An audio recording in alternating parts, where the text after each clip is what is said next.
السلام علیکم دوستو افغانستان میں طالبان کے پہلے دور حکومت کے دوران کابل کے ایک محلے میں رات کی سیکیورٹی پر ایک ملا ہوا کرتے تھے جن کے ہاتھ میں ایک لمبی سی کیبل ہوتی تھی، اور جو افغان شہری ان سے تعاون نہیں کرتے وہ اسی کیبل سے ان کو مارتے اور ساتھ کہتے جاتے کہ مجھ سے تعاون کرو اور رات کو دروازے کھلے چھوڑ کر سو جاؤ۔ جب 7 اکتوبر 2001 کو امریکہ نے افغانستان پر حملہ کیا تو طالبان نے شروع میں تو ان کا مقابلہ کیا، لیکن یہ فضائی حملے تھے اور ان کا مقابلہ کرنا طالبان کے بس کی بات نہیں تھی۔ اس خوفناک حملے میں طالبان نے امریکہ اور اتحادیوں کے سامنے سینہ سپر ہونے کے بجائے روپوش ہونا بہتر سمجھا، اور جس کمانڈر یا جنگجو کو جہاں جگہ ملی وہ وہاں چھپ گیا، اور یہی ملا کیبل نے بھی کیا۔ وہ بھی اپنے بچے کھچے ساتھیوں کے ساتھ کابل سے نکل کر سیدھے پاکستان آئے اور ایک لمبے راستے سے ہوتے ہوئے کراچی پہنچے، جہاں وہ چھوٹی موٹی مزدوریاں کرتے رہے۔ پھر کچھ عرصے بعد وہ ایران چلے گئے، وہاں بھی محنت مزدوری کرتے رہے، اور آخر پھر 2002 میں جب کابل پر امریکی حملہ اور قبضہ مکمل ہو گیا اور پرامن طالبان کے لیے نئے افغان صدر حامد کرزئی نے عام معافی کا اعلان کر دیا تو وہ ایران سے واپس افغانستان میں اپنے شہر کابل آ گئے۔ یہاں انہوں نے موبائل ریپیئرنگ کی ایک دکان کھول لی، لیکن مقامی لوگوں نے ان کو پہچان لیا اور پولیس نے ان کو تنگ کرنا شروع کر دیا۔ سیکیورٹی اداروں کی مسلسل چیکنگ اور آئے روز کی پوچھ گچھ سے تنگ آ کر انہوں نے ایک دن موبائل کی دکان کا شٹر ڈاؤن کیا، کلاشنکوف نکالی اور پھر سے گوریلا جنگجو بن گئے۔ انہوں نے کافی عرصہ تک امریکی فوجیوں اور افغان حکومت کا ناک میں دم کیے رکھا۔ اس کے بعد وہ کہاں گئے یہ پتہ نہیں چلا، لیکن ان کے گم ہونے سے پہلے کے انٹرویوز اور ان جیسے دوسرے طالبان گوریلا فائٹرز کی انٹرویوز یہ بتانے کے لیے کافی ہیں کہ امریکی بمباری کے بعد طالبان کسی پلاننگ کے بغیر تتر بتر ہوئے۔ حالانکہ شروع میں یہ تاثر تھا کہ طالبان نے ایک حکمت عملی کے تحت پسپائی اختیار کی ہے، لیکن بات دراصل یہ تھی کہ امریکہ فضائی حملہ کر رہا تھا، اور اس حملے کے سامنے کھڑے رہنا گوشت پوشت کے انسان کے لیے ممکن ہی نہیں تھا۔ نامور صحافی سمیع یوسفزئی کو انٹرویو دیتے ہوئے ایک دفعہ مزار شریف کے کمانڈر مولوی عبدالرحمن اخوندزادہ نے بتایا تھا کہ امریکی حملے کے وقت خندقوں میں ان کی یعنی چھپی ہوئی تازہ دم فورسز موجود تھیں، لیکن حملہ اتنا شدید تھا کہ زمین کے نیچے خندقوں میں چھپے ہوئے طالبان کے جنگجو مارے گئے۔ جو طالبان اس بمباری میں بچ گئے وہ بھی زخمی ہو گئے۔ وہ کہتے ہیں کہ افراتفری میں ہم اپنے ساتھیوں کو دفن تک کرنے کے قابل نہیں تھے۔ مولوی اخوندزادہ بھی 400 کے قریب جنگجوؤں کے کمانڈر تھے۔ وہ بتاتے ہیں کہ وہ جان بچا کر پاکستان آئے اور کافی عرصہ کراچی میں ٹماٹر بیچتے رہے، اور یہی حال مولوی محمد حقانی کا بھی تھا۔ انہوں نے امریکی بمباری میں طالبان والا سفید لباس جو کہ ان کی نشانی تھی اسے چھوڑ کر اپنا پرانا ایک رنگدار شلوار قمیض کا لباس پہنا اور پیدل ہی پہاڑی سلسلے کو پار کرتے ہوئے پاکستان کی طرف آ گئے۔ ان کے مطابق انہوں نے ایک اونچی پہاڑی پر کھڑے ہو کر آخری بار افغانستان کو دیکھا کہ شاید اب میں کبھی افغانستان میں دوبارہ قدم نہیں رکھ سکوں گا۔ دوستو، ان واقعات سے آپ سمجھ تو گئے ہوں گے کہ امریکی بمباری نے کس بری طرح طالبان کی صفوں کو تتر بتر کر دیا تھا اور ان کی ساری قیادت منتشر ہو گئی تھی۔ کوئی کسی کے رابطے میں نہیں تھا اور نہ ہی کسی کو امیر المومنین ملا محمد عمر کا حکم ملنے کا کوئی امکان تھا۔ یہ سب آپس میں اس لیے بھی رابطے میں نہیں رہ سکتے تھے کیونکہ پاکستان میں جنرل مشرف کی آمریت تھی اور وہ امریکہ کے فرنٹ لائن اتحادی بن چکے تھے۔ وہ طالبان اور القاعدہ کے لوگوں کو پکڑ کر امریکہ کے حوالے کر رہے تھے۔ پاکستان میں طالبان کے آخری سفیر ملا عبدالسلام ضعیف کو بھی بہت بری طرح مار پیٹ کر امریکہ کے حوالے کیا گیا تھا۔ انہیں امریکی فورسز پکڑ کر بدنام زمانہ جیل گوانتانامو بے میں لے کر چلے گئے تھے۔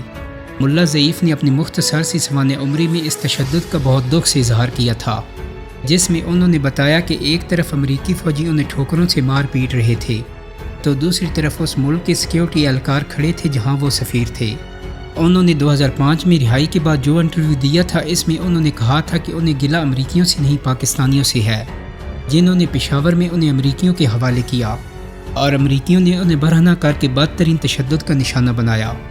دوستو، یہ پورا انٹرویو آج بھی BBC پر موجود ہے جسے آپ دیکھ سکتے ہیں، اور ملا عبدالسلام نے اپنی کتاب میں کچھ اور بھی بہت سی سخت باتیں لکھی ہیں۔ کچھ لوگوں کے لیے وہ یقیناً ناقابل برداشت ہوں گی، اور ملا عبدالسلام کی یہ مکمل ویڈیو بھی آپ میرے چینل پر دیکھ سکتے ہیں۔ دوستو، یہ سب بتانے کا مقصد یہ ہے کہ ایک پیدل جنگجو سے لے کر ایک پرامن سفیر تک کو پاکستان یا افغانستان میں کہیں بھی جائے پناہ حاصل نہیں تھی۔ پکڑے جانے کے خوف سے وہ آپس میں کوئی رابطہ بھی نہیں کر پا رہے تھے۔ بہت سے طالبان جنگجو تو یہ سمجھنے لگے تھے کہ شاید اب یہ صورتحال بہت لمبے عرصے تک چلے۔ یہی وجہ تھی کہ 2001 سے 2002 کے درمیان میں طالبان رہنماؤں کی جب آپس میں کوئی اتفاقی ملاقات ہو جاتی یا کسی مشکل سے چند لیڈرز ان کے اکٹھے ہو جاتے تو وہ اس بات پر بھی آپس میں غور کرتے کہ اب انہیں افغان سیاسی عمل کا حصہ بن جانا چاہیے، کیونکہ اس کی آفرز انہیں کی جا رہی تھیں۔ یعنی امریکہ اور اتحادی ممالک کی کوشش تھی کہ ایک نئی حکومت بنائی جائے اور اس میں طالبان کو بھی شامل کیا جائے، اور اسی وجہ سے طالبان کے بہت سے جنگجو یہ سوچنے لگے کہ ہمیں اس کا حصہ بن جانا چاہیے اور اپنے آپ کو بچا لینا چاہیے۔ پاکستان، ایران اور افغانستان میں جب بھی طالبان کے رہنما ملتے یا ان کی پیغام رسانی ہوتی تو یہ بات بہرحال ہوتی، لیکن دوستو اس پر فیصلہ اس لیے نہیں ہو پاتا کہ بااثر طالبان لیڈر کرزئی حکومت یا اس طرح کی کسی حکومت میں شامل ہونے کے سخت مخالف تھے جس کو امریکہ کنٹرول کر رہا ہو، یہاں تک کہ 2002 کے بعد طالبان اس بات پر قائل ہو گئے کہ اب جو بھی کرنا ہے وہ کمزوری کی پوزیشن سے نہیں کرنا، بلکہ اس کے لیے پہلے طاقت حاصل کرنا ہوگی۔ یہ طاقت انہیں رفتہ رفتہ حاصل ہونا شروع ہو گئی اور یہی طالبان کی واپسی کا پہلا کامیاب قدم تھا۔ لیکن دوستو یہ طاقت انہیں کیسے حاصل ہوئی؟ ہوا یہ کہ 2002 کے درمیان تک جو طالبان کمانڈر جنگجو اور حمایتی ابھی گرفتار نہیں ہوئے تھے، انہوں نے خاص طور پر افغانستان اور اس کے ساتھ ساتھ کراچی اور کوئٹہ میں آپس میں ملنا شروع کر دیا۔ وہ گھنٹوں افغان سیاست اور مستقبل پر بات چیت کرنے لگے۔ اس بات چیت میں سینئر طالبان کمانڈرز اپنے ساتھیوں کو امریکہ کے خلاف جہاد کے لیے قائل کرنے کی کوششیں بھی کرتے تھے۔ ساتھ میں ان کمانڈرز نے یہ کیا کہ افغانستان سے پاکستان میں آئے ہوئے پشتون مہاجرین میں سے بھرتیاں کرنی بھی شروع کر دیں۔ اب یوں تھا کہ ہر کمانڈر چند ایک بھرتیاں کر کے اپنا ایک چھوٹا سا گروپ بنا لیتا۔ یہ گروپ کسی آرگنائزیشن سے باقاعدہ اٹیچ نہیں ہوتا بلکہ اسے طالبان گروپ ہی سمجھا جاتا۔ جو کمانڈر اس گروپ کی قیادت کرتا تھا اسی کے نام سے اس گروپ کا نام مشہور ہو جاتا، جیسے فیضان محاذ، ملا فاروق محاذ، ملا داد اللہ محاذ وغیرہ۔ اس محاذ میں 10 سے لے کر 100 تک جنگجو یا کارکن ہوتے تھے۔ ان تمام جنگجوؤں کے لیے وسائل اور فنڈز جمع کرنے کی ساری ذمہ داری مکمل طور پر محاذ کمانڈر پر ہوتی تھی۔ وہی پلاننگ کرتا تھا، وہی حملے کے لیے پیسے دیتا تھا اور نتائج کا ذمہ دار بھی وہی ہوتا تھا۔ دوستو ان محاذوں کا کوئی لنک ملا عمر یا طالبان کی سینئر قیادت سے ہرگز نہیں تھا، لیکن اپنی جگہ یہ ایک پہچان رکھتے تھے، اور بعد میں پتہ چلا کہ یہ سب ایک دوسرے کے بارے میں تھوڑا بہت سنا کر جانتے بھی تھے کہ ایک محاذ وہاں ہے اور ایک محاذ یہاں ہے، لیکن سوچنے کی بات یہ ہے کہ ان کے پاس فنڈز کہاں سے آتے تھے۔ تو بات دراصل یہ تھی کہ امریکی بمباری سے طالبان کی فوجی قوت تو تباہ ہو چکی تھی، لیکن وہ لوگ جو جنگ کے میدان سے دور رہ کر انہیں فنڈز مہیا کرتے تھے وہ تو باقی تھے، بلکہ ابھی تو ان کا امریکہ کو پوری طرح پتہ بھی نہیں تھا۔ شروع میں تو ان محاذوں کے زیادہ تر مالی وسائل انہی ذرائع اور عام لوگوں کے چندے وغیرہ کے ذریعے پورے ہوتے تھے۔ دوستو 2002 اور 2003 میں یہ گروپ 3 افغان صوبوں ہلمند، قندھار اور غزنی تک پھیل چکے تھے اور چھوٹی چھوٹی کارروائیاں بھی کرنے لگے تھے۔ اس سارے علاقے کو یعنی قندھار، ہلمند اور غزنی کے محاذوں کو ملا کر جنوبی محاذ یعنی ساؤتھ فرنٹ کا نام دیا گیا۔ طالبان اور افغان صورتحال سمجھنے والے اسے خود سے یہ نام دیتے تھے، لیکن کسی بھی حیثیت میں یہ ایک اکٹھا گروپ نہیں تھا۔ آپ یوں سمجھے کہ یہ ایک نیٹ ورکس کا جال تھا جس کا کوئی ایک کمانڈر نہیں تھا، اور نہ یہ سب کسی ایک مشترکہ کمان کے تحت آپریشن اور بھرتیاں کر رہے تھے۔ ان کے تو آپس میں بھی رابطے نہیں تھے، اس لیے انہیں سب سے بڑا مسئلہ اس وقت پیش آیا جب ان کے خلاف کریک ڈاؤن شروع ہو گیا۔ اب چونکہ یہ آپس میں رابطے میں نہیں تھے تو آسانی سے امریکیوں یا افغان سیکیورٹی اہلکاروں کے ہاتھوں گرفتار ہو جاتے یا مارے جاتے۔ دوستو اب یہ کیسے ان کے ہاتھ لگ جاتے، اس کے پیچھے بھی ایک کہانی ہے۔ ہوتا یہ کہ امریکی اور افغان حکومت کو جیسے ہی پتہ چلتا کہ فلاں علاقے میں یا فلاں گاؤں کے آس پاس طالبان بھرتیاں کر رہے ہیں تو وہ وہاں اپنے مقامی ایجنٹس کو زیادہ پیسے دے کر طالبان میں خود سے بھرتی ہونے کا آرڈر کر دیتے۔ پھر جیسے ہی طالبان ان علاقوں سے بھرتیاں مکمل کرتے تو اپنے ایجنٹس کے ذریعے امریکہ کو اور ان کے اتحادیوں کو ان تمام لوگوں کا علم ہو جاتا جو طالبان کی صفوں میں ابھی شامل ہوئے تھے، اور ان کے لیڈرز کا بھی کافی حد تک ان کو پتہ چل جاتا تھا۔ کسی رات اچانک چھاپا پڑتا اور تمام بھرتی کیے ہوئے لوگ گرفتار ہو جاتے، اور جو بھاگنے کی کوشش کرتے ان میں سے اکثر مارے جاتے۔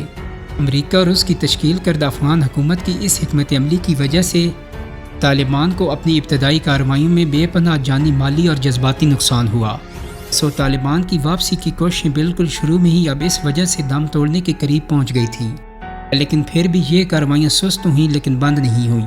اس وقت جب طالبان کے منتشر گروپس بکھر رہے تھے تو عین اسی وقت ایک مشرقی محاذ بھی بن رہا تھا۔ ننگرہار، کنر اور نورستان کے علاقوں میں 3 اہم نیٹ ورکس وجود میں آ چکے تھے۔ ان محاذوں کو ایسے کمانڈرز لیڈ کر رہے تھے جو زیادہ مقبول نہیں تھے اور چونکہ مشہور نہیں تھے، اس لیے انہیں عالمی خفیہ اداروں اور ہمسایہ ممالک کی ایجنسیز بھی کوئی خاص لفٹ نہیں کروا رہی تھیں، اور نہ ہی ان خفیہ راستوں سے یہ ایجنسیز یا ہمسایہ ممالک کے لوگ پیسے وغیرہ یا اسلحہ وغیرہ دیا کرتے تھے۔ ان محاذوں میں طالبان جنگجوؤں کی تعداد 100 سے 1000 تک ہوتی تھی۔ شمالی افغانستان میں بھی ایک محاذ مولوی رحمت اللہ بغلانی کی قیادت میں قائم ہو چکا تھا۔ اس میں 400 کے قریب جنگجو تھے جو بڑھتے بڑھتے 800-900 تک پہنچ گئے۔ یہ ایک درمیانے درجے کا محاذ تھا، اور اس محاذ کو یہاں کے مدرسے خالد بن ولید کی مناسبت سے خالد بن ولید محاذ کہا جاتا تھا۔ امریکی آپریشن اور طالبان حکومت کے خاتمے کے 2 سال میں ہی افغانستان کے کابل کے 3 اطراف میں محاذ بن چکے تھے، یعنی ہلمند، قندھار، غزنی، ننگرہار، کنڈ، نورستان، بغلان میں چھوٹے چھوٹے محاذ اپنے طور پر گروپنگ اور کارروائیاں شروع کر چکے تھے۔ ابھی انہیں سب سے پہلے عوامی سپورٹ چاہیے تھی، کیونکہ عوامی سپورٹ کے بغیر کوئی مسلح تحریک کامیاب نہیں ہو سکتی۔ اور دوستو، حیرت کی بات یہ ہے کہ انہیں سب سے زیادہ مدد ایران اور پاکستان سے نہیں بلکہ خود امریکہ سے ملی۔ لیکن وہ کیسے؟ وہ ایسے کہ امریکہ اور نئی افغان فورسز جو طالبان کے خلاف تیار کی گئی تھیں، وہ دور دراز کے دیہات میں اچانک چھاپے مارتی اور قدیم پشتون اقتدار کا خیال کیے بغیر مشکوک لوگوں، بزرگوں، بچوں اور عورتوں پر تشدد بھی کرتیں۔ افغان سیکیورٹی اہلکار اور امریکہ کو جس پر شک ہوتا وہ اسے پکڑ کر لے جاتے۔ کئی دیہات میں لوگ اپنی افغان فورسز، پولیس وغیرہ اور امریکی فورسز سے اس بات پر شدید خفا تھے کہ وہ جوتوں سمیت کسی شخص کو پکڑنے کے لیے مسجد میں گھس جاتے تھے، یعنی ان سے بچنے کے لیے اگر کوئی شخص مسجد میں چھپ جاتا تو وہ اس کو پکڑنے کی جلدی میں جوتے اتارنے کی زحمت بھی نہیں کرتے تھے۔ تو ظاہر ہے پشتون کلچر میں یہ چیزیں ناقابل برداشت تھیں۔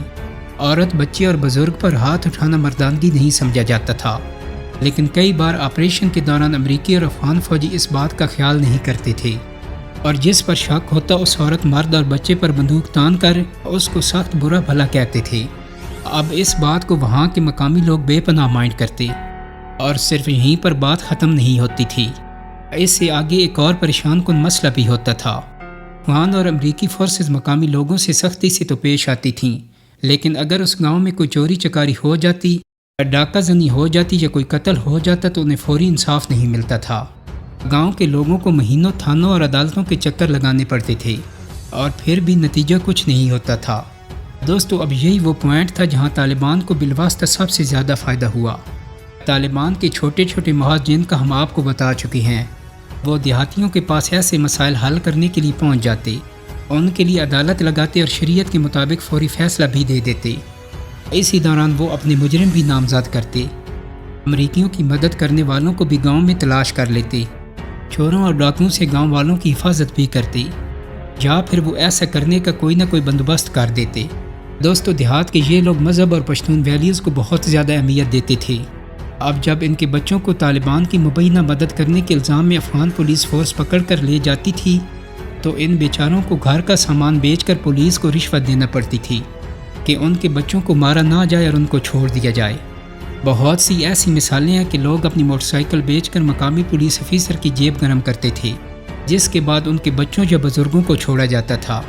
تو دوستو، ایسے غریب دیہاتی افغانی لوگ طالبان کو اچھی نظر سے اور ان کو اچھے متبادل کے طور پر دیکھنے لگے تھے، اور جو ہمارے طالبان کو ایک گوریلا جنگ کے لیے چاہیے تھی وہ ان کو میسر آنے لگی تھی۔